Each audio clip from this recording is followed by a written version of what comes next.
Welcome back to another story on Infidelity Tales Lab. Before we begin, tell us, where in the world are you watching from? Now, let's dive into today's story. Chapter 1. The Perfect Life. Byron Shelton adjusted his tie in the bathroom mirror of his downtown Chicago penthouse, watching the morning sun paint the skyline in golden hues. At 34, he had everything most men dreamed of: a successful tech consulting firm, a seven-figure portfolio, and in 3 days, he'd marry the woman he believed was his soulmate. Kara Ewing had entered his life 8 months ago like a whirlwind of perfection. Auburn hair that caught light like fire, emerald eyes that seemed to see straight through to his soul, and a laugh that could make him forget his worst days. She was a freelance graphic designer, she'd told him, working with small businesses while building her own brand. Independent, creative, beautiful. Everything he'd never found in the corporate circles he usually moved in. Their relationship had been a carefully orchestrated dance. Kara never seemed too eager, never pushed for commitment, never asked about his money. She split dinner bills, insisted on taking separate cars to events, and when he'd proposed after 6 months, she'd actually hesitated. "Are you sure, Byron? Marriage is such a big step," she'd said, tears in her eyes. It had only made him love her more. Now, as he headed to his office, Byron's phone buzzed with a text from his soon-to-be father-in-law, Raymond Archer. "Looking forward to Saturday, son. Kara's lucky to have found someone like you." Raymond was a retired police detective turned private investigator, a man whose approval Byron had worked hard to earn. The fact that an experienced cop vouched for him meant everything. Byron had met few of Kara's friends. She was selective, she explained, preferring quality over quantity. Her parents had died in a car accident when she was 22, she'd told him tearfully one night. No siblings, just a grandmother in Florida they'd visit after the honeymoon. It had made Byron protective of her, this beautiful woman who'd faced so much loss yet remained so strong. At his office, Byron's assistant Corey Bailey knocked and entered. The wedding planner called. "Everything's confirmed for Saturday." "Oh, and your accountant wants to review the prenup again before you sign." Byron waved him off. The prenup's fine as is. He'd insisted on keeping it simple. What was his stayed his, what was hers stayed hers, and anything acquired together would be split 50-50. Kara had been almost insulted by the suggestion initially. "I don't want your money, Byron. I want you," she'd said. Another reason he adored her. That evening, Byron picked up Kara from her modest apartment in Lincoln Park. She greeted him at the door in a sundress that made his breath catch, but something seemed off. Her usual confident smile wavered slightly, and her hands trembled as she locked the door. "Everything okay, beautiful?" he asked, pulling her close. "Wedding nerves, I guess." She laughed, but it sounded forced. 3 days feels like forever and no time at all. They drove to dinner at Alinea, where Byron had proposed. The same corner table, the same view of the city lights. But Kara barely touched her food, constantly checking her phone. "Work emergency?" Byron asked. "Just a difficult client. You know how it is." She reached across, squeezing his hand. "I'm sorry. I'm here, completely here." But she wasn't, and Byron noticed everything. The way her eyes darted to other diners when they laughed too loud. The slight flinch when the waiter approached from behind. The fact that she ordered wine but barely sipped it. Unusual for someone who'd introduced him to her favorite vintage just last month. Walking back to his car, Byron's mind wandered to their first meeting at a coffee shop in River North. He'd been there for a business meeting that got canceled, working on his laptop when she'd approached his table. "Excuse me, is the seat taken?" She gestured to the chair across from him, though the cafe was half empty. "I'm waiting for someone who's apparently going to be late, and my laptop battery died. Mind if I sit while they find a charger?" They talked for 2 hours. She was witty, intelligent, asked thoughtful questions about his business without seeming gold-diggy. When her friend never showed up, Byron had offered to buy her dinner. She'd countered with coffee the next day instead. "I like to take things slow," she'd said with a smile that made his chest tight. Now, as they reached his car, that same smile felt different somehow. Practiced, like she'd perfected it in a mirror. "Byron," Kara said suddenly, her voice small, "do you ever wonder if we're moving too fast? 8 months isn't very long to really know someone." He stopped, turned to face her fully. Are you having second thoughts? No. The response came too quickly, too sharp.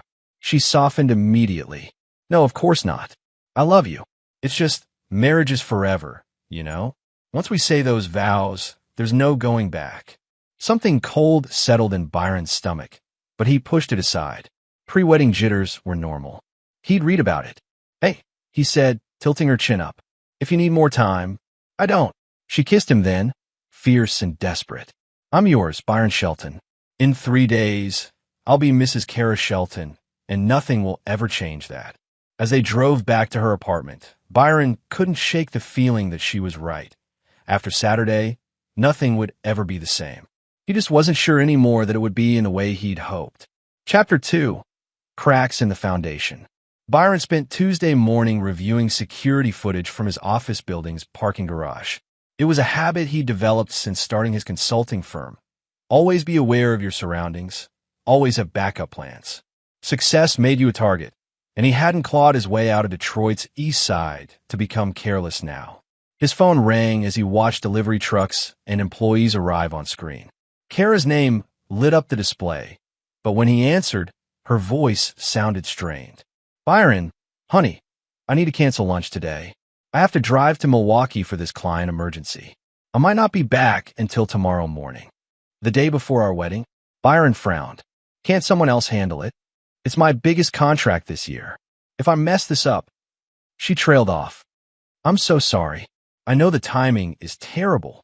Something nagged at Byron. Kara had never mentioned any Milwaukee clients before. What kind of design work requires you to drive there personally?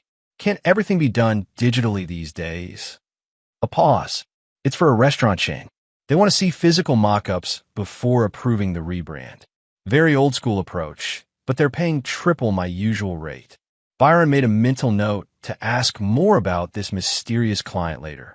Drive safe. Call me when you get there. Of course. Love you. After hanging up, Byron felt restless. He decided to surprise Kara with flowers at her apartment before she left for Milwaukee. He gotten spare keys made months ago. Kara's Lincoln Park apartment was a cozy one-bedroom she'd furnished with vintage finds and her own artwork.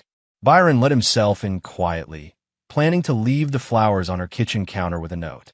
But as he stepped inside, he heard Kara's voice coming from the bedroom. Absolutely sure this will work? Because if Byron finds out before Saturday, everything falls apart. Byron froze.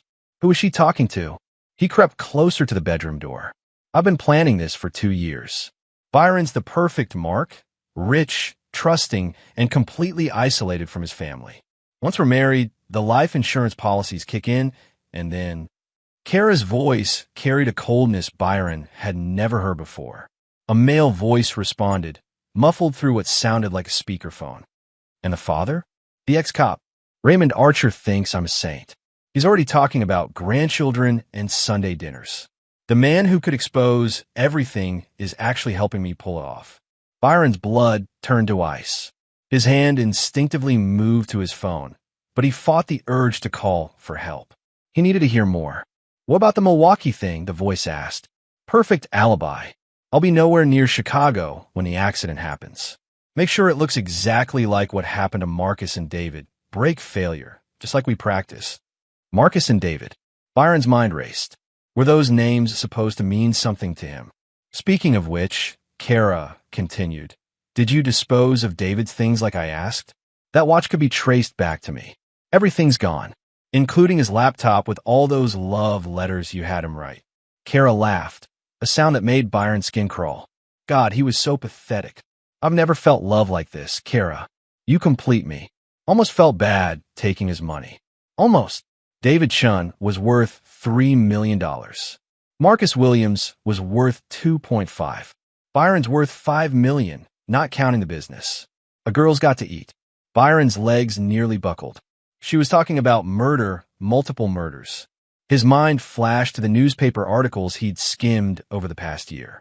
Hadn't there been something about a young businessman dying in a car accident? And another one? I have to go, Kara said. Need to pack for Milwaukee and call Byron back. He's getting suspicious about the client story. Just stick to the plan. Friday night, brake line gets cut. Saturday morning, Tragic accident on his way to pick up the wedding rings. You're devastated, collect the insurance, and we're set for life. Byron backed away from the door, his heart hammering so loud he was sure they'd hear it. He made it to the front door just as Kara's bedroom door opened. Byron, her voice carried perfectly, surprised, delighted. What are you doing here? He turned, holding up the flowers with hands that somehow stayed steady. Wanted to surprise you before your trip. I was just leaving the flowers. Kara's smile was radiant, but Byron now saw it for what it was, a mask worn by a predator. You're so sweet, but you almost gave me a heart attack. I didn't hear you come in. Sorry, beautiful. I wanted it to be a surprise. He kissed her forehead, fighting every instinct that screamed at him to run. Have a safe trip to Milwaukee. I'll miss you. Miss you too, she said, but her eyes were calculating, studying his face for signs he'd overheard something. Byron left the apartment and drove 3 blocks before pulling over and vomiting in an alley. Kara Ewing, the woman he'd planned to spend his life with, was a serial killer, and in 3 days, he was supposed to be her next victim. But Byron Shelton hadn't built a multi-million-dollar business by panicking under pressure. He'd grown up watching his father work 3 jobs just to keep food on the table, had put himself through Northwestern on scholarships and student loans, had outmaneuvered competitors twice his size and men with 10 times his connections. If Kara wanted to play games, she'd picked the wrong mark. Byron pulled out his phone and scrolled through his contacts until he found Raymond Archer's number. If anyone would know how to catch a killer, it would be a former detective. But first, he needed to be smart about this. Kara expected him to die Friday night. Instead, Friday night would be when her carefully laid plans began to crumble. Chapter 3: The Detective's Dilemma. Raymond Archer was cleaning his service weapon when Byron's call came through. 30 years on the force had taught him to recognize desperation in a man's voice, and Byron Shelton sounded like a man balanced on a knife's edge. Raymond, I need to see you. Tonight. It's about Kara. What about her? Is she okay? Just meet me at O'Malley's on Clark Street. Come alone. Raymond arrived at the dimly lit pub to find Byron hunched over a whiskey, his usual confident demeanor replaced by something haunted. The younger man looked up as Raymond slid into the booth across from him. She's not who we think she is, Byron said without preamble. Raymond studied Byron's face. No signs of intoxication despite the glass in front of him. No obvious physical injuries. But something had shaken this man to his core. Start from the beginning. Byron recounted what he'd overheard at Kara's apartment, watching Raymond's expression shift from skepticism to alarm to cold professional focus. When Byron finished, Raymond sat in silence for a long moment. Marcus and David, Raymond said finally. I remember those cases. Marcus Williams, car accident 6 months ago. David Chun, similar accident 4 months before that. Both young, wealthy, both had recently gotten engaged. To Kara. Different names, but Raymond pulled out his phone. Scrolling through notes, he kept on old cases that had bothered him. Marcus was engaged to a Laura Stone. David to a Caitlin Edwards. Both women were graphic designers. Both had lost their parents young. Byron's hands clenched into fists. How many others? I'll need to check. But Byron, we can't just call this in. Everything you heard is hearsay. She could claim you misunderstood, that you're having cold feet and trying to sabotage the wedding. So what do we do? Raymond leaned forward. We get evidence. Real evidence. And we need to be smart about it, because if she realizes we're onto her. He let the implications hang between them. She thinks I'm going to die Friday night. Car accident, brake failure. Byron's voice was steady now, the shock replaced by cold determination. What if we let her think her plan worked? Raymond studied the younger man. In 3 decades of police work, he'd seen plenty of civilians crack under pressure. But Byron Shelton wasn't cracking. He was adapting. What are you thinking? I survived Friday night. But Kara doesn't know that. We make her think I'm dead, see what she does next. Maybe she gets careless, contacts her partner, tries to collect insurance money. Meanwhile, you investigate the other deaths officially. That's dangerous as hell. If she realizes you're alive, then we better make sure she doesn't. Byron finished his whiskey. I didn't get where I am by playing it safe, Raymond. And I sure as hell didn't survive growing up in Detroit by backing down from bullies. Raymond saw something flicker in Byron's eyes, something hard and unforgiving. This wasn't just about saving his own life anymore. This was about justice for Marcus and David and however many others Kara had killed. There's something else, Raymond said slowly. I need to tell you about my daughter. Byron looked up sharply. She's not my biological daughter. I've been waiting for the right time to mention it. Didn't want to complicate things before the wedding. Raymond's weathered hands wrapped around his beer. 26 years ago, I responded to a domestic violence call. Woman named Sarah Ewing and her 5-year-old daughter. Mother was beaten half to death. Father was long gone. Sarah died in the hospital 3 days later. Byron felt the world tilt. Kara, the little girl, went into the system. I tried to keep track of her, but she disappeared from foster care when she was 16. Next time I saw her was 2 years ago when she walked into that coffee shop where you were having a meeting. You're saying she targeted me specifically? Knew who you were? I'm saying Kara Ewing has been planning something a lot longer than 8 months. Raymond's jaw tightened. And I think I know why. Byron's phone buzzed with a text from Kara. Safely in Milwaukee. Miss you already. See you Friday night for our rehearsal dinner. Can't wait to be your wife. Red heart. The heart emoji looked like a drop of blood on the screen. Friday night, Byron said, showing Raymond the message. She want me to believe everything's normal right up until the end, which gives us 2 days to build a case and set our own trap. Raymond stood up. I still have contacts in the department. I can get the files on Marcus and David reopened quietly. You need to act normal, but start documenting everything. Phone calls, text messages, any evidence of her real identity. And if we can't get enough evidence by Friday.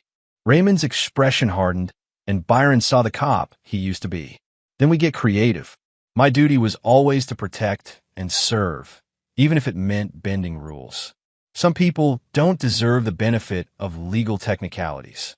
Byron nodded, understanding passing between them. She made one mistake. What's that? She picked a target with a cop for a father-in-law. Byron stood, and Raymond saw the transformation beginning. The mild-mannered tech executive was being replaced by something sharper, more dangerous. She wants to play predator and prey? Fine, but she's about to learn that sometimes the prey bites back. As they left O'Malley's separately, no need to be seen together if Kara had them under surveillance. Raymond couldn't shake the feeling that he'd just unleashed something that might be more dangerous than the woman who'd been planning to kill his daughter's fiancé. But Marcus Williams and David Chun deserve justice. And if Kara Ewing thought she could use his love for her to destroy a good man, she was about to discover how wrong she could be. Chapter 4. The Hunt Begins. Byron's tech consulting firm occupied the top 3 floors of a LaSalle Street high-rise, a testament to his journey from scholarship kid to self-made millionaire. Wednesday morning found him in his private office, but instead of reviewing client contracts, he was planning something far more personal. He'd spent the sleepless night after meeting Raymond researching everything he could find about Marcus Williams and David Chun. What he discovered made his blood run cold. Marcus Williams, 29, founder of a successful app development company, engaged to Laura Stone, a graphic designer, died in a single-car accident when his brakes failed on Lakeshore Drive. Laura had been in New York on business. She'd inherited everything after a brief, highly publicized grieving period where she'd spoken eloquently about their love and her loss. David Chun, 31, investment banker, engaged to Caitlin Edwards, also a graphic designer. Brake failure, also on Lakeshore Drive. Caitlin had been visiting her sick grandmother in Florida. Another fortune inherited by a grieving fiancé. The photos Byron found online made his stomach churn. Laura Stone and Caitlin Edwards were the same woman, Kara Ewing, with different hair colors and styles, but the same predatory smile. Byron's assistant Corey knocked and entered. The private investigator you requested is here. Send him in. Luther Waters was everything Central Casting would order for a private detective, grizzled, sharp-eyed, wearing a coat that had seen better decades. But Byron had done his homework. Waters was former FBI, specializing in white-collar crime and identity theft. Mr. Shelton, Corey says you need someone looked into quietly. Byron slid a file across his desk containing everything he'd compiled on Kara's various identities. Her real name might be Kara Ewing, but she's also been Laura Stone and Caitlin Edwards. I need to know everything. Where she really came from, how many other identities she's used, and most importantly, how many other men have died. Waters flipped through the documents, his expression growing increasingly grim. This is a serial killer, Mr. Shelton. Why aren't the police handling this? They will be. But right now, she thinks she's about to kill me on Friday night. I need evidence before then, or I need to disappear and let her think she succeeded. Disappear? Byron leaned forward. I have a plan, but I need to know who I'm really dealing with first. Waters nodded slowly. Give me 12 hours. My fee is $5,000 a day, plus expenses. Money's not an issue. Find me everything. After Waters left, Byron's phone rang. Raymond Archer. I've been making calls, Raymond said. Officially, I'm reviewing cold cases for a consulting job. Marcus Williams and David Shun are just the tip of the iceberg. How many others? At least 4 more in the past 3 years. All the same pattern. Young, wealthy, recently engaged men dying in car accidents. All their fiancés were graphic designers with dead parents, and all of them inherited everything. Byron felt sick. 6 men that we know of. There could be more in other states. This woman's been perfecting her technique. Any connection to her partner? The man she was talking to on the phone? Working on it. But Byron, there's something else. I did some digging into Kara's background. The Sarah Ewing who died 26 years ago, she had 2 daughters, not 1. Byron's hand tightened on the phone. A sister. Twin sister. Both girls went into foster care, but only one, Karen Ewing, stayed in the system. The other one, Kimberly, was adopted by a family in Milwaukee. Milwaukee, where Kara claimed to be right now. Raymond, what if the woman I'm engaged to isn't even Kara Ewing? What if she's the twin sister? Then we're dealing with something a lot more complicated than a simple Black Widow case. Byron ended the call and immediately tried reaching Kara. It went straight to voicemail. He tried again an hour later. Same result. That evening, Byron drove to Kara's apartment. Using his key, he let himself in and immediately noticed things that seemed off now that he knew what to look for. The vintage furniture wasn't collected over time.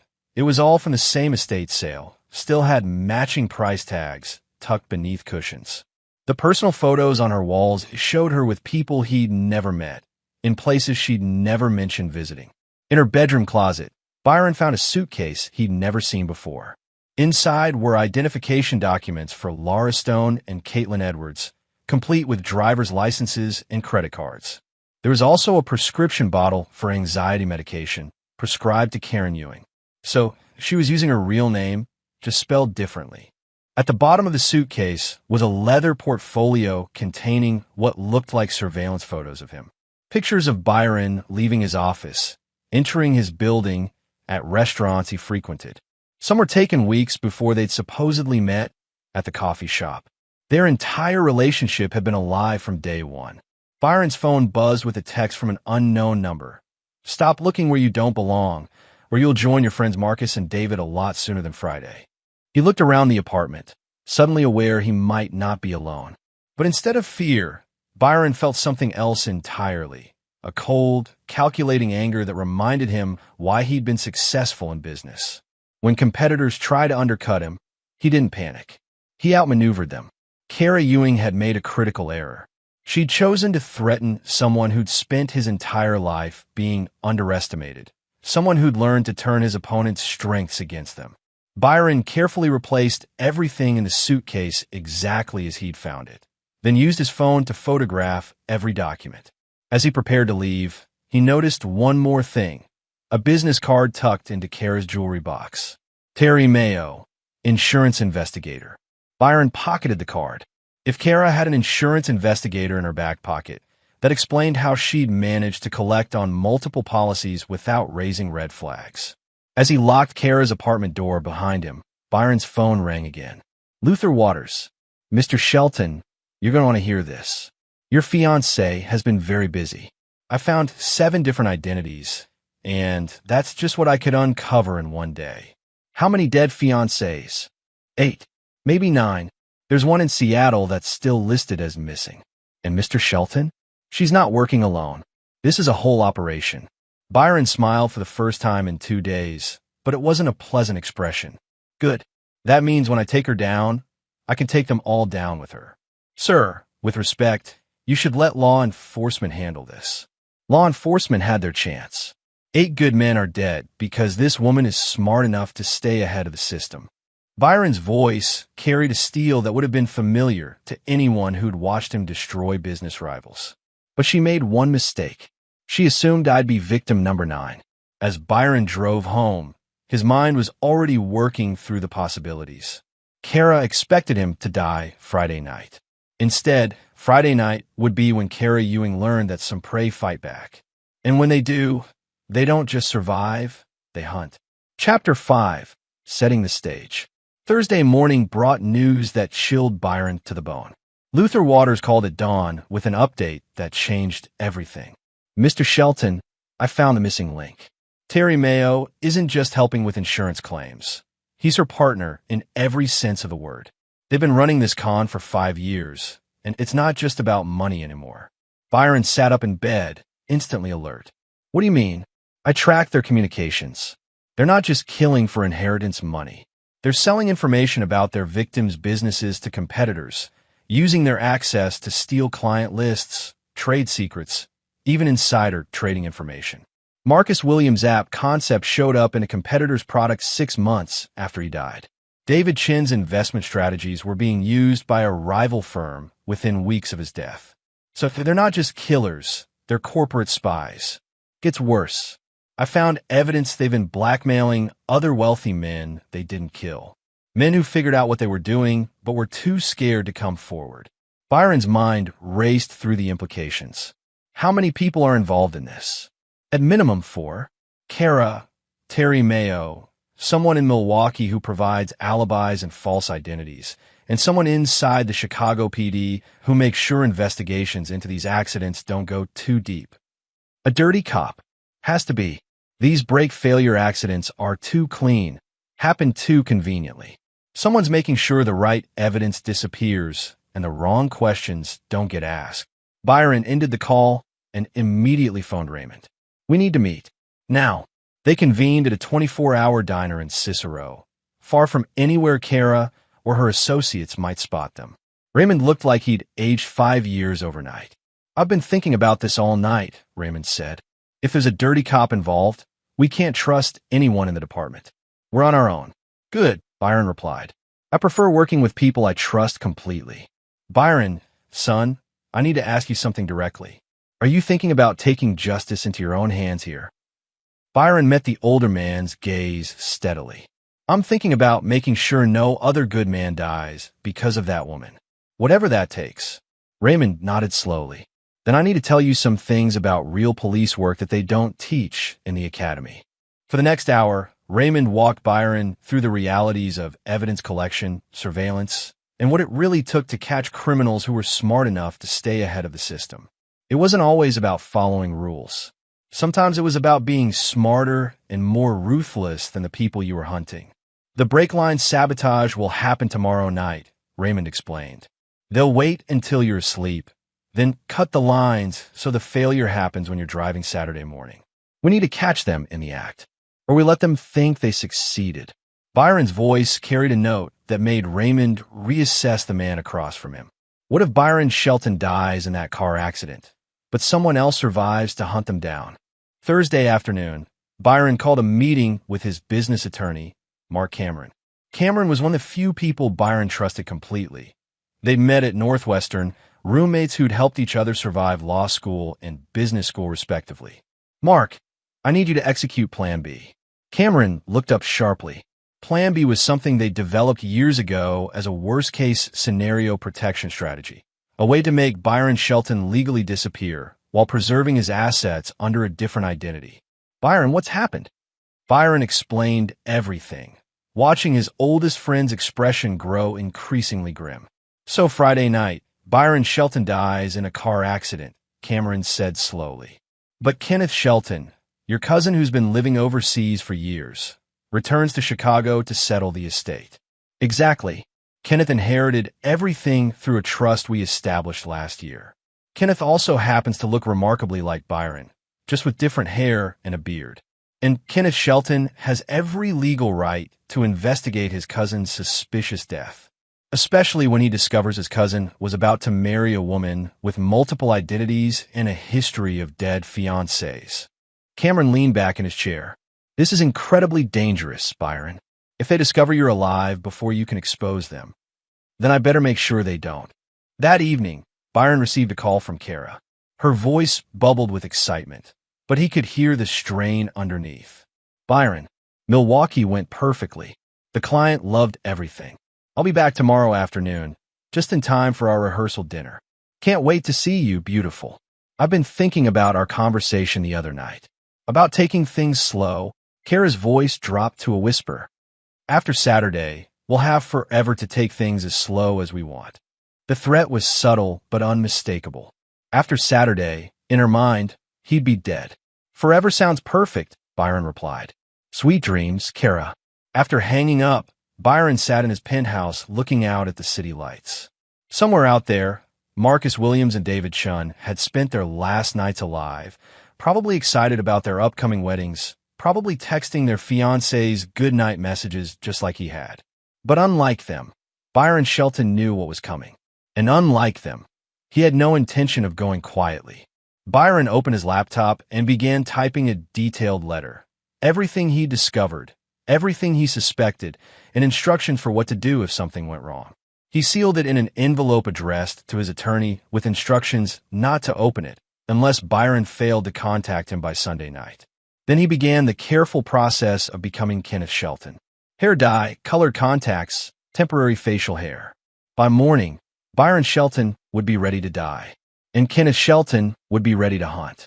Chapter 6. The Perfect Crime.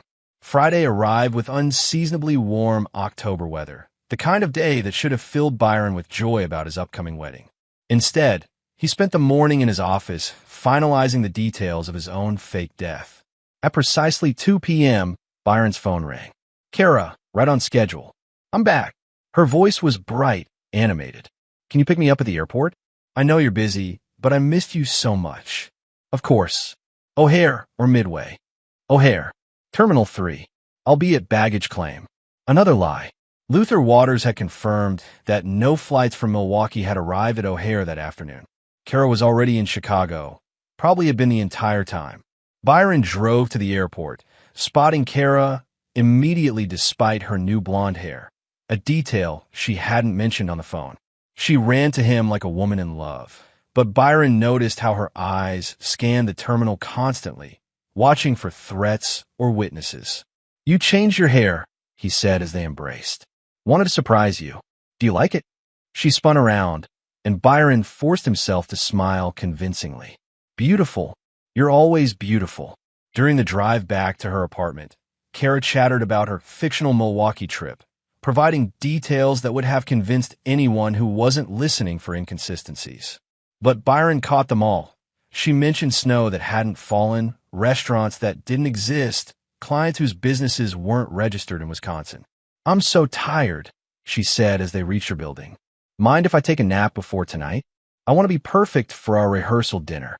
Of course. I'll pick you up at 7. Actually, Kara touched his arm, her fingers like ice despite the warm day. Why don't you meet me at the restaurant? I might run a little late, hair appointment and all. Byron nodded, understanding. She wanted him to drive alone to the restaurant, so her partner could sabotage his car in her building's parking lot. At 5 p.m., Byron called Raymond from a burner phone he'd purchased that morning. It's happening tonight. She wants me to drive separately to dinner so they can cut my brake lines in her parking lot. Are you sure about this plan? Too late for second thoughts. Byron was in his bathroom, applying the final touches to his Kenneth Shelton transformation. The man in the mirror looked enough like him to be a cousin, but different enough that casual observers wouldn't immediately recognize Byron. By midnight tonight, Byron Shelton will be dead, and Kenneth Shelton will be flying back from London to settle his cousin's estate.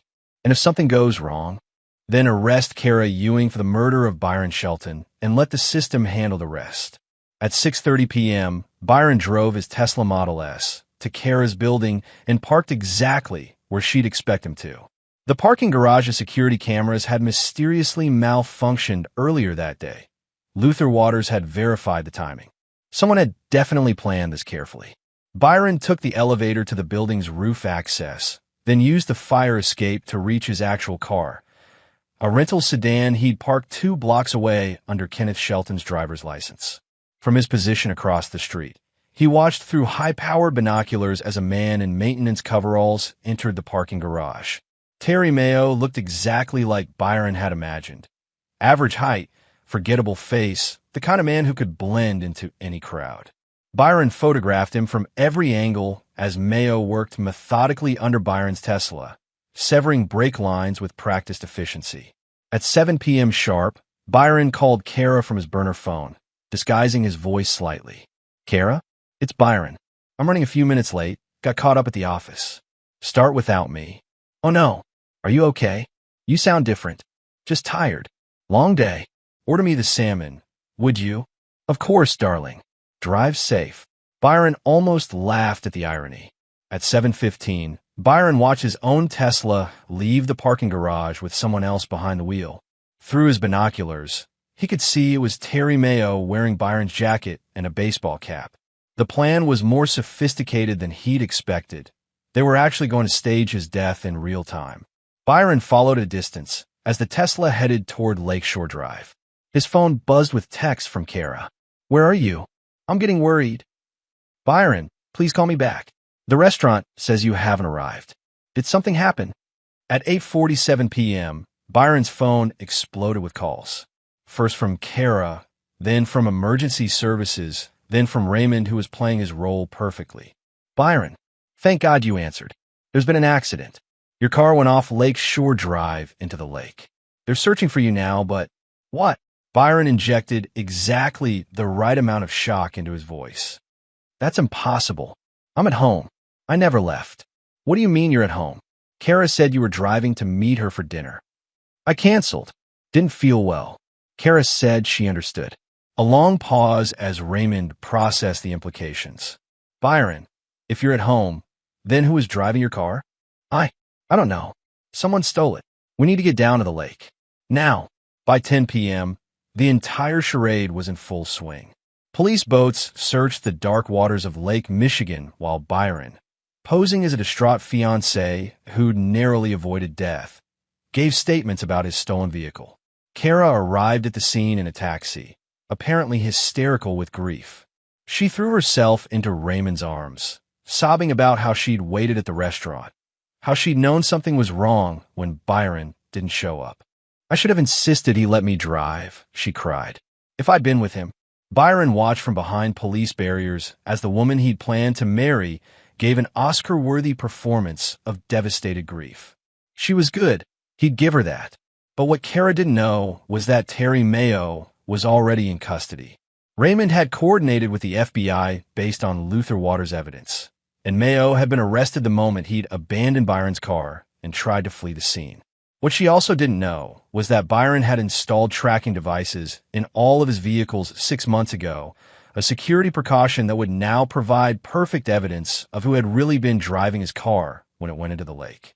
As the fake search continued into the night, Byron received a text on his burner phone from Luther Waters. "Package delivered."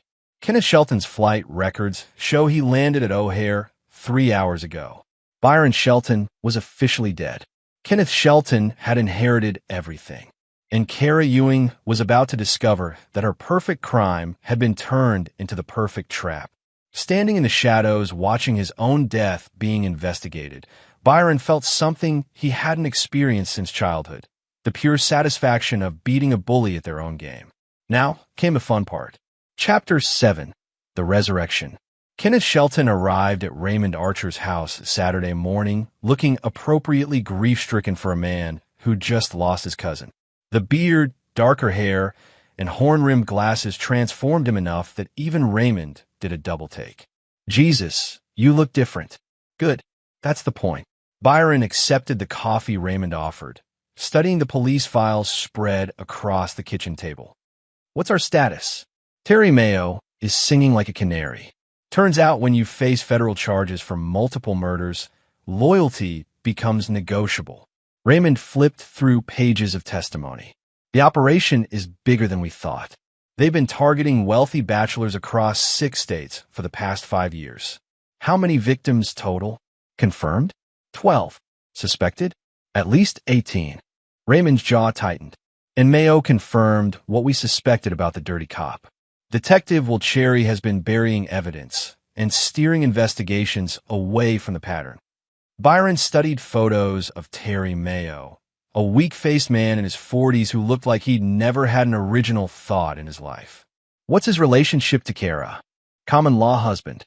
They've been together since they aged out of foster care. Started small, pickpocketing, credit card fraud, then graduated to romance scams. The killing didn't start until 3 years ago when one of their marks figured out the con and threatened to expose them.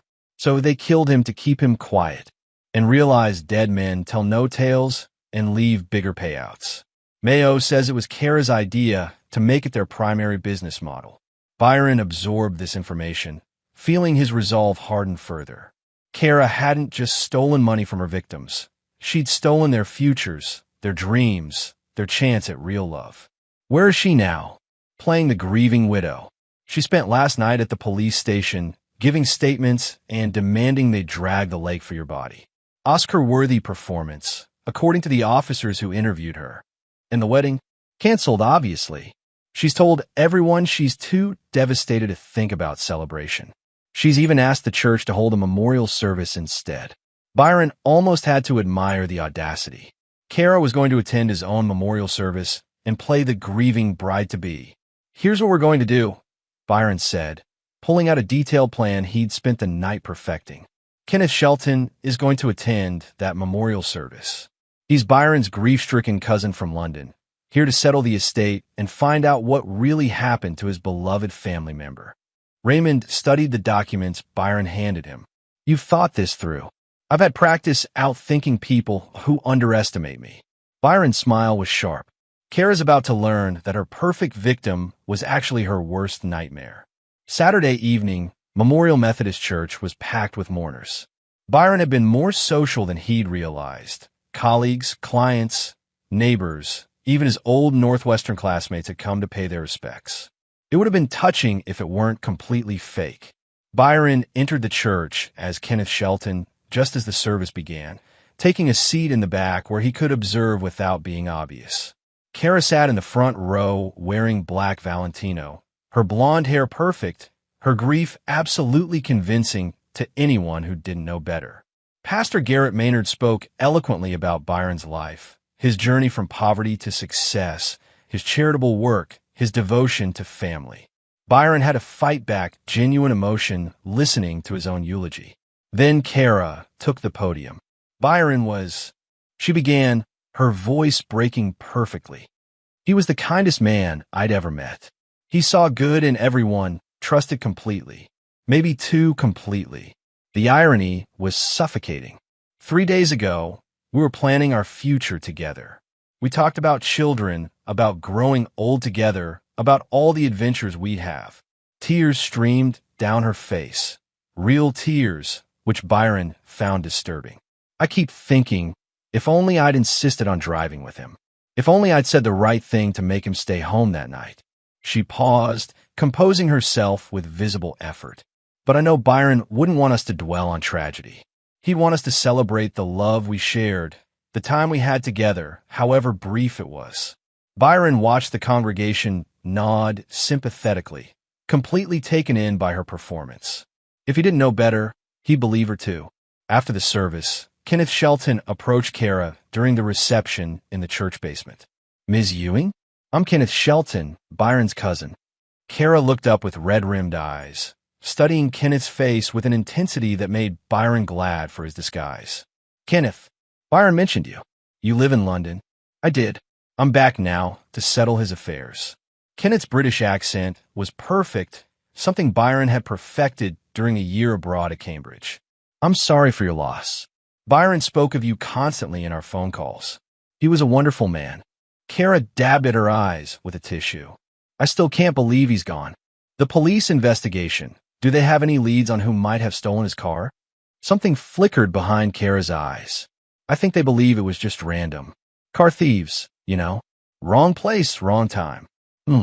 Kenneth appeared to consider this. Strange that car thieves would steal a vehicle just to crash it into the lake. Usually they want to strip it for parts or sell it overseas. I don't really understand criminal motivations. I'm just trying to get through each day. Byron saw it then, the moment when Kara realized Kenneth Shelton might not be the grieving cousin he appeared to be. Her smile became more calculated, her posture more defensive. I should let you grieve privately, Kenneth said, backing away smoothly. Perhaps we could have coffee sometime this week? I'd love to hear more stories about Byron. It would help with the funeral arrangements. Of course. I'd like that. As Kenneth walked away, Byron caught Kara immediately pulling out her phone. She was texting someone, her fingers moving urgently across the screen. Byron smiled behind his fake beard. Kara was starting to worry, and worried criminals made mistakes. By Sunday morning, Kenneth Shelton would begin asking very uncomfortable questions about his cousin's death. Questions that would force Kara and her partners to either run or fight. Byron was counting on them choosing to fight, because when they did, he'd be ready. Chapter 8. The Trap Springs. Sunday morning brought chaos to Kara's carefully constructed world. Kenneth Shelton had spent Saturday night doing everything a suspicious cousin might do, filing wrongful death suits, demanding police reports, and most dangerously, hiring Luther Waters to investigate Byron's death privately. Byron watched from his rental car as Terry Mayo arrived at Kara's apartment building, his movements urgent and panicked. Through his listening device planted in Kara's living room, Byron heard their conversation clearly. He's not going away. Terry's voice was high with stress. This Kenneth guy is asking too many questions. He's already got lawyers looking into the insurance policies. Calm down. Kara's voice carried its familiar coldness. Kenneth Shelton is just a grieving relative. We can handle one man. Can we? Because he's already connected Marcus and David's deaths to Byron's. Luther Waters is good. Too good. He's found financial connections we thought we'd buried. Byron smiled grimly. Waters had indeed found the connections because Byron had given them to him. Then we eliminate the problem, Kara said simply. Kenneth Shelton came back from London to investigate his cousin's death. Tragic that he'll die in the same type of accident. Kara, we can't just keep killing people. The pattern dies with Kenneth. After that, we disappear. We've got enough money to vanish completely. What about Detective Cherry? He's starting to ask questions too. Well, Cherry has taken enough of our money over the years. If he's having second thoughts now, maybe it's time he had an accident too. Byron's blood ran cold. They were planning to kill Raymond. Speaking of which, Kara continued, where did you dump Byron's car? The police haven't found it yet. Bottom of Calumet Harbor, like always.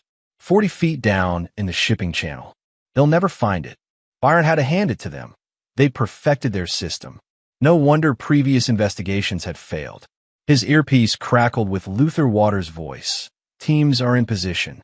We have Mayo, Kara, and Detective Cherry under surveillance. Raymond is secure. Byron spoke into his throat mic. They're planning to kill Kenneth today and Raymond tomorrow. We need to move now. Copy that. FBI is standing by. Byron drove to Northwestern Memorial Hospital, where Kenneth Shelton was about to suffer a very public nervous breakdown that would require immediate psychiatric evaluation. It was the perfect excuse to disappear for 48 hours while the FBI rounded up the conspirators. But as Byron walked through the hospital parking lot, his phone rang. Kara's number. Kenneth? Her voice was sweet, concerned. This is Kara Ewing, Byron's fiancé. I was wondering if you'd like to come by for dinner tonight. I'm cooking Byron's favorite meal, and I thought, well, it might help us both with the grieving process. The trap was being set, but Byron realized Kara was setting one for him just as he was setting one for her. That's very kind of you, Kara. What time? 7? I'm at 1247 Fullerton Parkway, apartment 3B. I'll see you then. Byron hung up and immediately called Luther Waters. Change of plans. They're moving faster than expected. Sir, you're walking into a trap. No, Byron corrected. They're walking into mine. That afternoon, Byron received devastating news. Detective Cherry had been found dead in his apartment. Apparent suicide, with a note confessing to taking bribes, but claiming no knowledge of any murders. It was clean, convenient, and obviously staged. "They're eliminating witnesses," Raymond told him over encrypted radio. Cherry probably threatened to expose them when Kenneth Shelton started asking questions. "Then we end this tonight." Byron arrived at Kara's building at exactly 7 p.m., Kenneth Shelton's grief-stricken expression firmly in place. But beneath the fake beard and colored contacts, his eyes were hard as diamonds. Kara met him at her apartment door, wearing a simple black dress that made her look vulnerable and innocent. The sight of her might have broken Byron's heart if he hadn't known what lay beneath the surface. "Kenneth, thank you for coming. I know this is difficult." The apartment smelled like Byron's favorite meal, osso buco with risotto, something Kara had prepared for him dozens of times. She'd even opened a bottle of the expensive Burlo he'd introduced her to. "It smells wonderful," Kenneth said, accepting the wine glass she offered. "Byron always said you were an amazing cook." He was too kind. Kara settled onto the couch beside him, close enough that he could smell her perfume. The same perfume that had driven him crazy when they'd first met. "Tell me about growing up with Byron. I'd love to hear stories." For 20 minutes, Byron spun tales about a fictional childhood with his cousin, watching Kara's face for signs she suspected anything. She was good, attentive, asking follow-up questions, playing the part of a woman genuinely interested in her dead lover's family. But Byron noticed she wasn't drinking her wine, and when she thought he wasn't looking, she checked her watch frequently. "You know," Kara said suddenly, "Byron told me you work in international finance. That must be fascinating. It has its moments. Mostly boring, really. Numbers and spreadsheets. Still, you must travel constantly. See amazing places, meet interesting people." Her hand touched his arm lightly. "Ever get lonely?" And there it was, the setup Byron had been waiting for. Kara was already planning her next con, sizing up Kenneth Shelton as a potential replacement for Byron. "Constantly," Kenneth replied sadly. "Especially now. Byron was really the only family I had left." Byron watched Kara's eyes light up with predatory interest. A wealthy, lonely man devastated by grief? Perfect target. But Byron's earpiece crackled with urgent words from Luther Waters. "Abort! Abort! Terry Mayo escaped federal custody 20 minutes ago. He's armed and heading toward your location." Byron's wine glass slipped from suddenly nerveless fingers, shattering on Kara's hardwood floor. "Oh no!" Kara jumped up. "Let me get that." As she bent to clean the glass, Byron saw her smile, cold, triumphant, and absolutely terrifying. "You know, Kenneth," she said without looking up, "I have a confession to make. I know exactly who you really are." Byron's hand moved instinctively toward the gun hidden under his jacket, but Kara was faster. When she straightened, she held a small pistol aimed directly at his chest. "Hello, Byron. Welcome back from the dead." Chapter 9. Justice Served. Byron raised his hands slowly, his mind calculating distances and angles. Kara held the gun professionally, not her first time threatening someone with deadly force. "When did you know?" he asked, genuinely curious despite the circumstances. "The memorial service. You did a good job with the disguise, but I've spent months studying every detail of your face, your mannerisms, your voice. Plus, Kenneth Shelton's passport shows he's been in London continuously for the past year. Hard to fly back for a funeral when you never left. Impressive research. I'm thorough. It's why I've stayed ahead of people like you for so long." Kara moved closer, the gun never wavering. "The real question is, how long have you known about me?" "Since Tuesday. I overheard your phone call with Terry." Kara's composure cracked slightly. "You've been playing me for 3 days? Learn from the best, apparently." "Terry should be here any minute," Kara said, checking her watch again. "Once he arrives, we'll stage Kenneth Shelton's suicide." Grief-stricken cousin couldn't handle losing the last of his family. Very touching. Byron laughed, a sound that made Kara step back. "You still don't understand, do you? Terry Mayo was arrested yesterday night. He's in federal custody, probably telling investigators everything he knows about your little operation." "You're lying. Detective Wilcherry is dead. Apparent suicide, but we both know you killed him when he became a liability." Byron took a small step to his left, closer to the kitchen island. How many others, Kara? How many people have you murdered besides the men you conned? Only people who got in the way. Her mask was slipping, revealing something cold and reptilian underneath. Marcus was supposed to be a simple con until he hired a private investigator to check my background. David figured out I'd stolen his client list and threatened to go to the police. They made their choices. And the others? Collateral damage. She shrugged, as casual as discussing the weather. This world eats people alive, Byron. I just learned to bite first. Byron saw movement outside the apartment window. FBI agents taking position. But Kara's attention was fixed entirely on him now, her finger tightening on the trigger. You want to know the funny thing? Kara continued. I actually like you more than the others. You were smarter, more challenging. Under different circumstances, I might have kept you around longer. How generous. Don't be sarcastic. It doesn't suit you. Her voice turned wistful. We could have been something real, you and I. If you just died quietly like you were supposed to. Byron shifted his weight, preparing to move. There's something you should know about me, Kara. I don't die quietly. The apartment's front door exploded inward as FBI agents stormed in. Kara spun toward the sound, and Byron launched himself over the kitchen island, tackling her to the ground.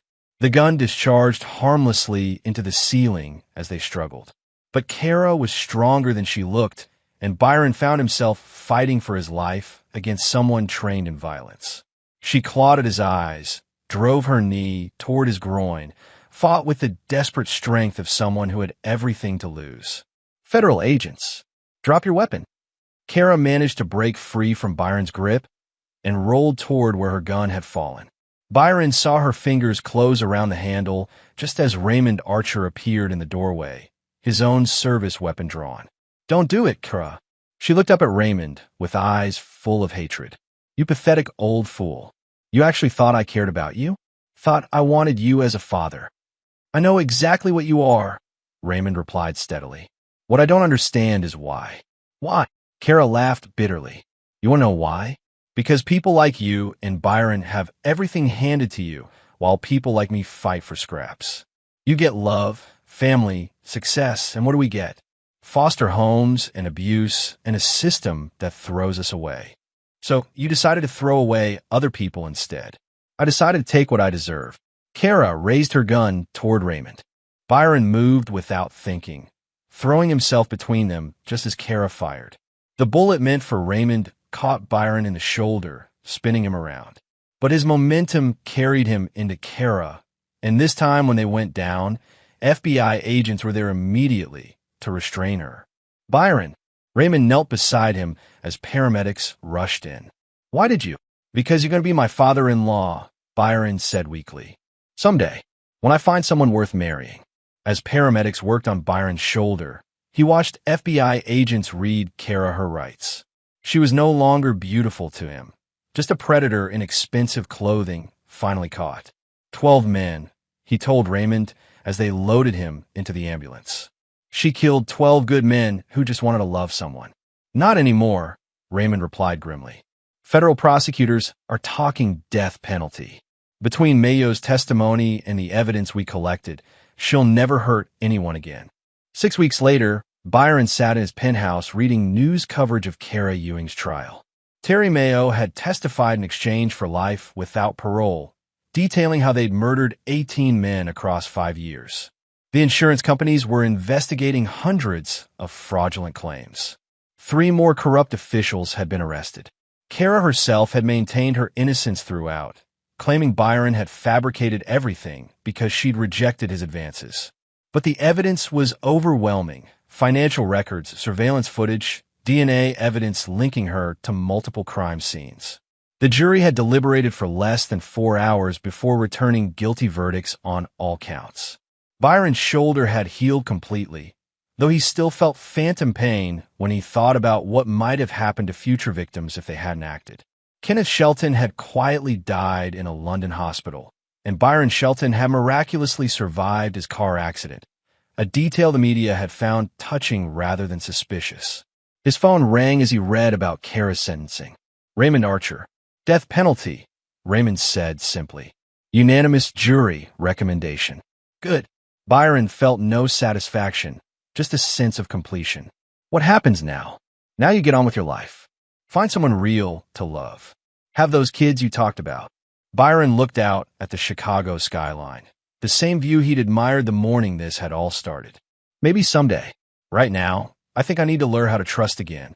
For what it's worth, son, you did the right thing. 18 families have closure because you were brave enough to fight back. After ending the call, Byron opened his laptop and began typing an email to Marcus Williams' mother and David Chen's father. They deserved to know that their sons' deaths had been avenged, that the woman who'd stolen their children's lives would never hurt anyone else. 3 months later, Byron established the Byron Shelton Foundation for Victims' Rights, dedicating himself to helping law enforcement agencies investigate suspicious deaths involving inheritance fraud.